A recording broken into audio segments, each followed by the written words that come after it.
Hey, you virtual sixth graders. I'm glad to connect with some of you, but I'm recognizing that a few of you are really struggling to stay on top of what we're talking about with the hero's journey. Now, I recorded a couple of videos. I tried to walk through with some of you on our weekly conversations online, but it seems like some of you are still struggling, and that's fine because this is a new idea, new concept. So I wanted to record a video for you guys to help understand what we're doing. This is what we've been working on last week, week 2, and this week, week 3. We've been hitting it really hard all the past 2 weeks. And so you really need to get this article. You really need to understand why it's important and how it fits in with Percy Jackson. So I'm going to read the article out loud to you, and I'm going to make a few comments. And I've posted the article as an independent post. You can find it on your Google Classroom. Hopefully, this will give you what you need to get in there and understand it and get the assignments done that many of you are indeed missing. Okay, so let me switch over my screen and we will take a peek at this. So this article is entitled The Hero's Journey. It's titled The Hero's Journey, and you can find this again in your Google Classroom. So here's our introduction. Joseph Campbell, an American psychologist and mythological researcher, wrote a famous book titled The Hero with a Thousand Faces. Campbell discovered many common patterns that are in many hero myths and stories from around the world. He described several basic stages that almost every hero goes through. So a couple of you haven't even done the gist part of this, so let me pause and give you what I would say is the gist. Joseph Campbell discovered many common patterns in hero stories around the world. Boom. That's the key idea, that this guy named Campbell discovered patterns in stories around the world about heroes. So let's keep reading. We're going to walk through now. If you just scroll through and see how this is laid out, we have the acts. There's the act followed by the stage within the act. And Act 1 has 4 stages. So let's read the 4 stages. Act 1 is separation. Under Act 1 separation, the first stage is called the ordinary world.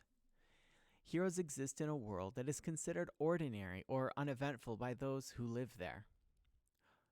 Often, people in the ordinary world consider the heroes odd. They possess some ability or characteristic that makes them feel out of place. That's the description for Stage 1 in Act 1, the ordinary world, under Act 1, separation. And now we have a couple examples given. The Wonderful Wizard of Oz, Dorothy is in Kansas, which is a normal place, but she feels odd. She feels out of place. She doesn't fit in. The Hobbit, Bilbo Baggins, is living in Hobbiton, the nice little place that looks like New Zealand, and he's left out of place. He doesn't have a family. He's on his own. He's just a little bit weird. That's the first bit. If I was going to make a gist for Stage 1 of Act 1, the ordinary world, I would say heroes are in a normal world but feel out of place. Okay, let's keep reading. The call to adventure is Stage 2 of Act 1. Stage 2 of Act 1, the call to adventure. Usually there's a discovery, some event, or some danger that starts them on the heroic path. Heroes find a magic object or discover their world is in danger. In some cases, heroes happen upon their quest by accident. And so this second stage of Act 1, the call to adventure, we have a couple examples. The Wonderful Wizard of Oz, we have the tornado that sweeps Dorothy up. That would be an example of an accident, right? Her world is in danger, an accident happens, and she's swept away to another world. The Wonderful Wizard of Oz, the call to adventure. And in The Hobbit, Gandalf the Wizard arrives and he knocks on the door.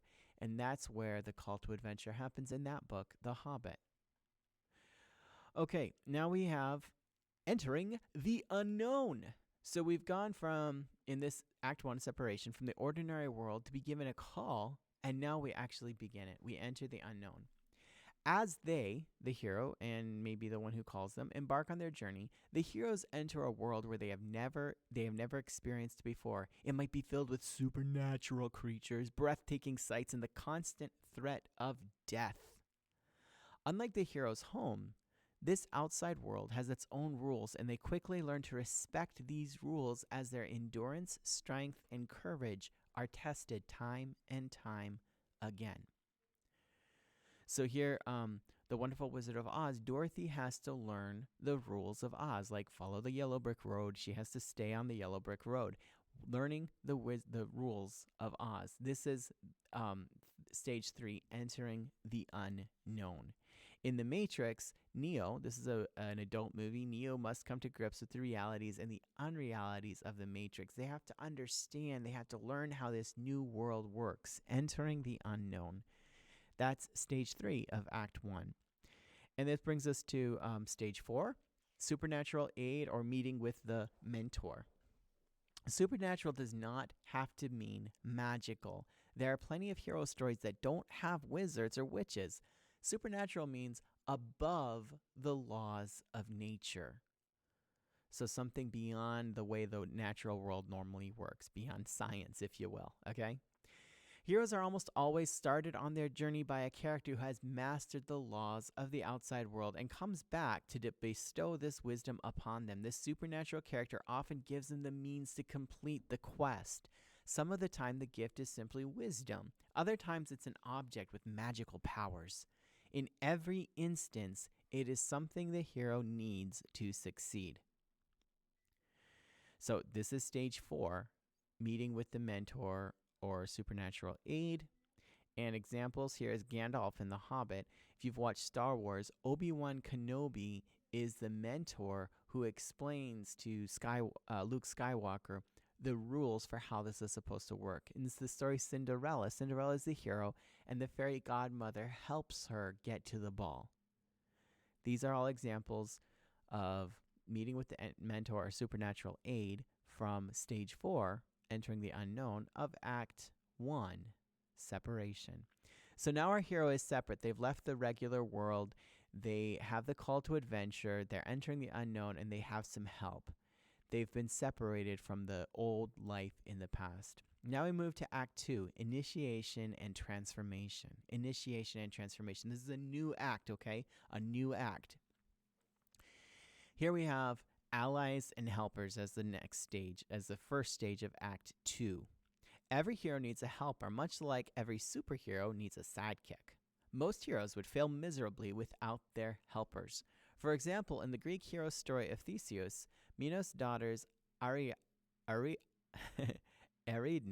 helps Theseus find his way through the labyrinth. She does this by holding one end of a golden thread while Theseus works his way inward to slay the Minotaur.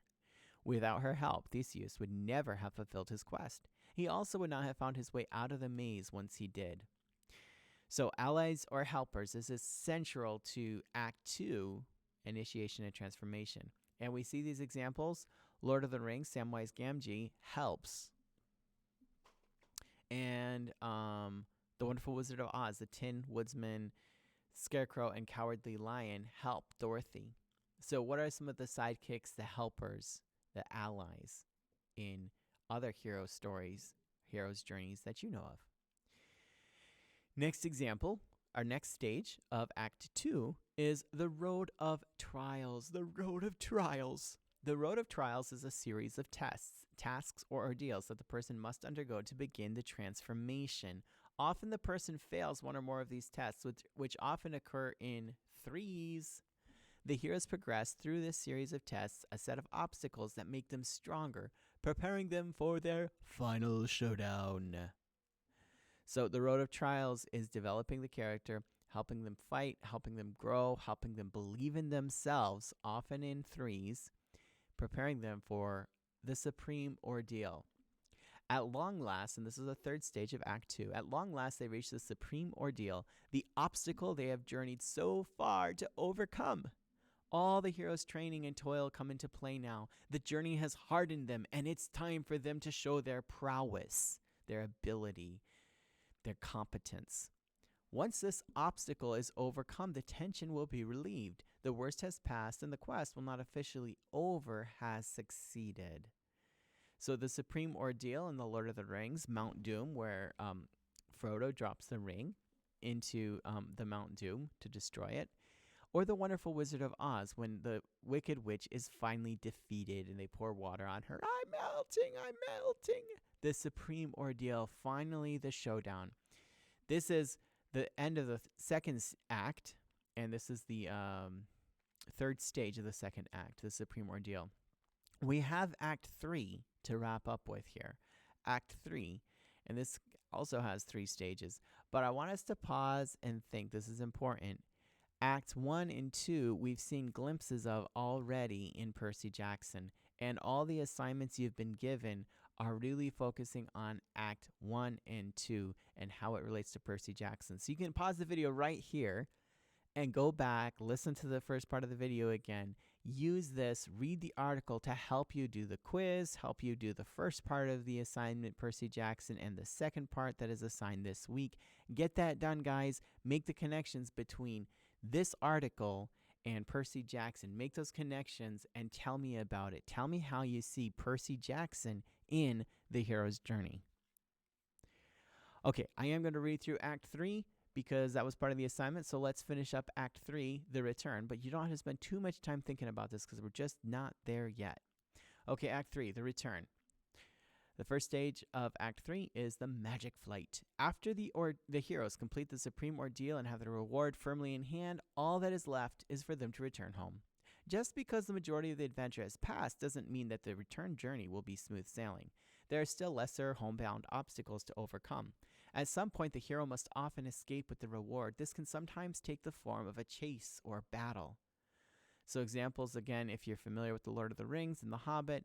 In The Hobbit, you have the Battle of the Five Armies, and in The Lord of the Rings, you have Return to Hobbiton. If you think about Dorothy and The Wonderful Wizard of Oz, her magic flight, she just clicks her heels together and returns. Okay, the second stage of our final act, Act 3, is confronting the Father. In this step, the person must confront whatever holds the ultimate power in his or her life. Who holds or what holds the ultimate power? In many myths and stories, this is the father or a father figure who has life and death power. Although this step is most frequently symbolized by an encounter with a male person or God, it doesn't have to be male, just someone or something with incredible power. Next stage, Master of Two Worlds or Restoring the World. Okay. Success on the hero's quest is life-changing for them and often for many others. By achieving victory, they have changed or preserved their original world. Often they return with an object or personal ability that allows them to save their world. The heroes have also grown in spirit and strength. They have proved themselves worthy for marriage, kingship, or queenship. Their success in the supernatural worlds allow them to return and be heroes in their own world. Master of Two Worlds, Restoring the World. This final stage is where the hero is lifted up and shown to be the victor. They've shown to have authority and power. They get married. They are now kings or queens, something like that. Their success in the other world, the unknown world that they're coming back from, their success in that allows them to return and be victorious in their home world. In The Lord of the Rings, Frodo saves the Shire, and in The Wonderful Wizard of Oz, Dorothy rids Oz of the Wicked Witch. And guys, that is the hero's journey. Thanks for sticking it out with me. Go back and do your assignments, and we will be in touch at the end of the week and beginning of next week. Take care.